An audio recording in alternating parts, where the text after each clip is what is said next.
Bölgede aktif olan bir sivil toplum kuruluşu olarak Kürdistan coğrafyasında meydana gelen ve şu anda tüm şiddetiyle devam eden kirli savaşı şiddetle telin ediyoruz.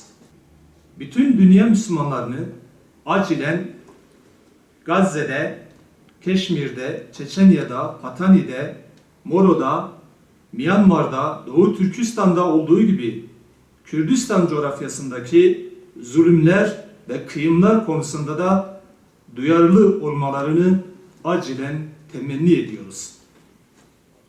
İslami camiaların ve cemaatlerin Orta Doğu'da ABD'nin, İngiltere'nin ve dolayısıyla İsrail'in yeni politikalarına hizmet etmekte bir beis görmediklerini izlemek bütün Müslümanları, mazlumları, mağdurları ve mustazafları derinden yaralamaktadır. Ümmet bilinci içindeki tüm İslami cemaatler, sivil toplum kuruluşları, bölgede aktif olan dernekler, insani yardım kuruluşları üzerlerine düşen sorumlulukları derhal yerine getirmelidirler. Sözümüz davasında ciddi olanlar içindir.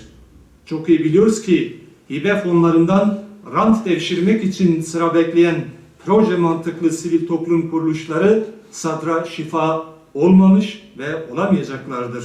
Son olarak gündem değerlendirmeleri bağlamında şunu da eklemek istiyoruz ki ana dilde eğitim için haklı talepleri desteklediğimiz gibi bölgemizdeki ve ilimizdeki eğitim kurumlarımızın, okullarımızın da yakılıp yıkılmasını da, molotof kokteylleri atılmasını da ve öğrencilerin eğitim gördüğü sıraların ve tahtaların eğitim yerlerinin dumanlar içinde bırakılmasını da asla tasvip etmiyoruz.